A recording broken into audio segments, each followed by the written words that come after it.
All right, guys and gals, this is the overview of the Rockford Fosgate Punch 500x2. This is a really special amp to me and my son. Just a little bit of back story on this. When my son is about 4 years ago, he told me he was still in high school and he had his first truck. He told me that he was interested in putting a system in that truck. And that was music to my ears because I was always into audio back in the day for sure, and then to some degree my whole life really. And so I had to start out with a lot of really cheesy, cheap amps, very generic. And then my first good amp I ever got, well, I don't know if I could say it my first good amp, but I wound up with a used Punch 150. If y'all remember the Punch 150s from back in the day, I actually ended up with two of those. They were both awesome.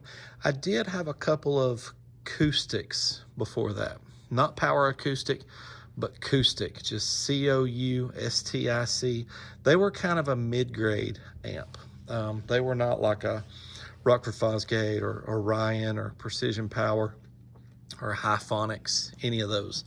But I knew that I wanted to get my son some pretty nice stuff. So I bought him an amp just like this one, Punch 500. And I wanted to kind of get him an old school type of amp in the sense of Class AB, 2-channel amp. And because that's the kind of stuff that I ran back in the day. And so that's what I got him. Got him that and a couple of JL Audio WO10s, and we built a custom box to go behind the seat of that truck, and I'll tell you that thing sounded really, really good. We were both tickled to death with how that truck sounded. We no longer have that amp or those subs, but I bought him this amp just to kind of take us back and help us remember. And we've had a lot of amps since then. Amps that we've kept, amps that I've sold, a lot of amps, but none of them have ever been quite the quality when you just look at it, to hold it, to feel it. None of them have quite been the quality of this amp. And I'm even gonna put the Salt 4, the Sundown Salt 4 that he currently has. That is an incredible amp, very powerful, blows this one out of the water power wise, but there's just something about this amp that I would say the quality is even better than that Salt. The cost per watt for this amp is very high.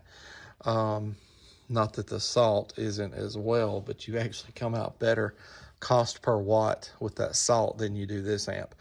But I had to give, with tax, I bought this amp brand new on Amazon.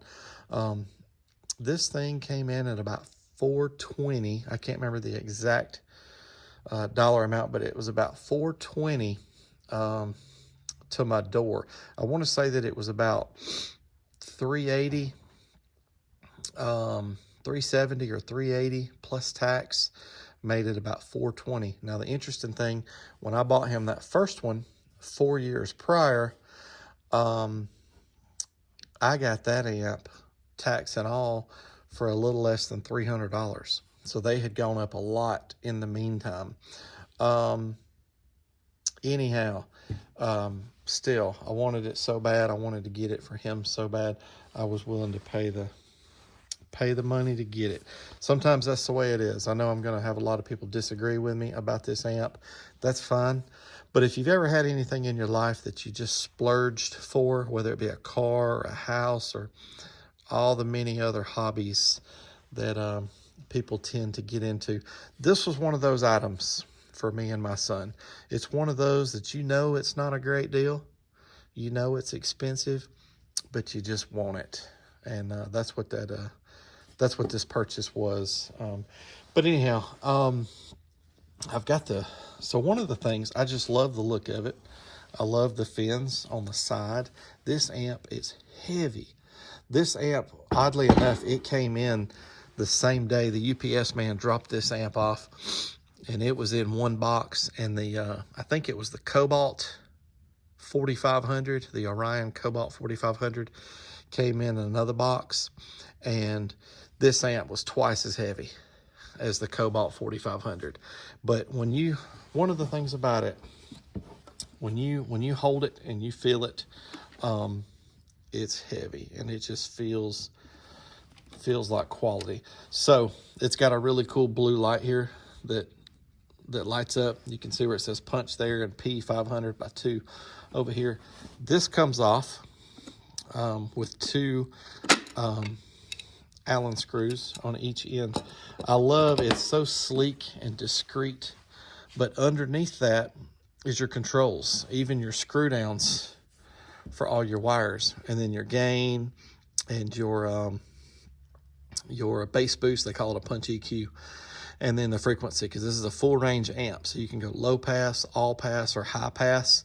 Then here's the frequency range for that, 50 to 250, because if you're in low pass, it'll play whatever you set that to and lower. If you put it on high pass, it'll play whatever you set that to and higher. But look at this. This amp has a clip light. It's really small, but it actually turns blue and red, and it can be blue and red at the same time. And this right here tells you what that means. So this amp, it's still a current model, but I want to say that it's been out a good 6 or 8 years now. But it's got to be one of the first amps that had a clip light on the amp. Anyhow, really cool. It was the first amp that we ever had that had a clip light on the amp or bass knob, either one. But look at this. Let's look at the end right here. But first, let me show you first, if you can read that, input clip. It also has a clip light for your input signal for your RCAs. So you can check the input clip coming out of your head unit, and then the output clip going to your speakers. So super cool there. A lot of amps still don't do that. They'll give you an output clip, but not an input clip. These terminals are the best that I've seen because they're screw downs. And when you tighten this down, there's a piece of metal in there that actually goes up. But what it does is it squeezes your wire. I was using ferrules, but it squeezes your wire. So instead of just a screw down that goes into the wire, it squeezes it. So it squeezes everything real nicely and evenly, instead of just hitting, half of the wires or 3/4 of the wires. I don't know. I haven't had another amp that does that. It's the same way over here. So these are 4 gauge. You have a smaller remote there. They did put the power and ground side by side. Didn't cause me any issues because this area leading into that is so large. So much distance is what I mean by that. But anyhow, would I rather them be separated? Yeah, I would. So this has pass-throughs, and you have a PLC in and a PLC out. That's a punch level control. It's the bass knob, which does not come with the amp. You have to buy that separately, and we did buy that separately for the first amp that we had. But RCAs, input and output, they are not Tiffany style. This is a 2-channel amp, but it is bridgeable. It tells you left positive, right negative.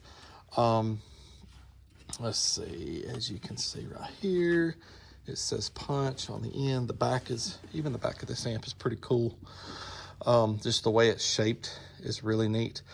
Got the Rockford logo in there. It's got the sticker. One thing that's really neat, like right here, date of manufacture, 12/23, so a couple days before Christmas of 21. And that same birth date is on the paperwork, the birth sheet rather, and on another sticker that's on the box, and they all match up. They all have the same birth dates. But speaking of that, here's what you get, and it's not much. Like I said, you have to buy that base knob separately, but you get mounting screws and Allen wrench. And I like the shape of that Allen wrench. Here's a piece of paper that just shows you all the controls and how to hook it up and all that good stuff. More here. Here's another thing that I noticed in the other box with the first amp, and we still have the box and the Allen wrench and mounting screws and CD. The first one came with a CD that you put in your head unit that's got like test tones on it for setting these the clip lights, which was really neat. There was not a CD in this box, so I reached out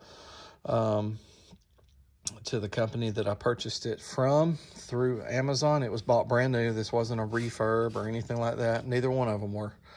And they said, yeah, that Rockford has since stopped putting the CDs in the box, but you now go to their website to download the test tones. So anyhow, we haven't needed to do that. We've got plenty of test tones for all kinds of stuff.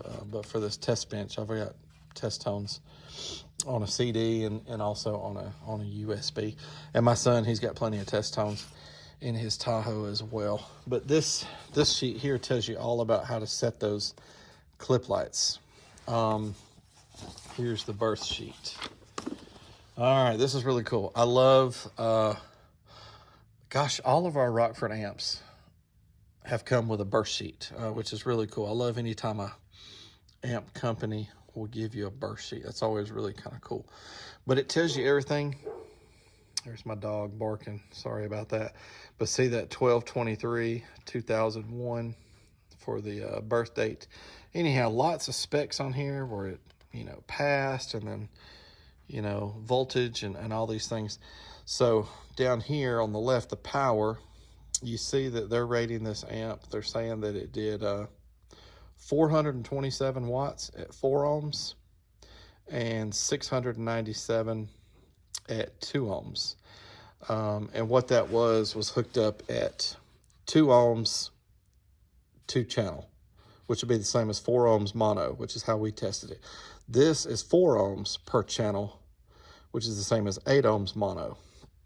So here they got 200 and whatever per channel, totaled 427. So this 697 is representative of the 2 ohms per channel, and it even shows right here, channel 1, 349, channel 2, 349. That's where that number comes from, and that's where that number comes from. They didn't break this one down in the same way. I will say this, it does overrated power. All of those numbers are overrated power because this amp does 500 watts if you're hooked up this way, and it's rated to do 300 watts if you're hooked up this way. So their numbers are showing that it exceeded the ratings, and my dynos exceeded the ratings as well, but my numbers were a little bit lower than both of these. We were in the 4s and we were in the 6s, but both of those numbers were a little bit lower for me. Anyhow, this is one of those amps that is it's a very high quality amp. It sounds extremely good, and the cost per watt is very high. So if you're a guy who's looking to get a whole lot of power for $100 or $200, this isn't the amp for you. This is, like I said, one of those items that you just want to splurge on for some really good quality. We had this amp on 210s in my son's truck, and they sounded great. It pushed them good. We know now that we, because we were only hooked up at the 300 watts. Those subs are single voice coil, and we were hooked up at 4 ohms per channel. So we never even used that first amp for all the power that it was able to put out. And so we know that real world in that truck, we was probably only putting I don't know, 100 watts per sub or something like that, 100 or 120 or somewhere in that ballpark. Anyhow, they sounded really good. Again, that was the WO JL Audio 10s. You don't always have to have a whole lot of power to get loud. You definitely don't have to have a whole lot of power to have very good sound quality. So anyhow, I know this is an expensive amp, but man, does she sound good. She looks good. I don't know. I love everything about this amp. I'd like to get and play around with a Power Series, one of the newer Power Series amps, because they should be even better. But I feel like we're probably getting close to Rockford upgrading the punches and the powers, because both of those in their current configurations have been around for several years at this point. But anyhow, we love this amp. My son's not sure just yet if he wants to put it in one of his vehicles or what he's going to do with it. But he's tickled to have another one of these and remind him. I tell you, I would give big money if I could go back and have some of the amps that I had back in the day, especially if I could still buy them with them being a current model. Like this is still a current model. So I don't know. Anyhow, but that's it. Thanks so much for watching. Please consider subscribing. Check out my dyno videos. I also did one where we listened to this amp to see what it sounded like. But that's it. Thank you so much for watching, and have a good day.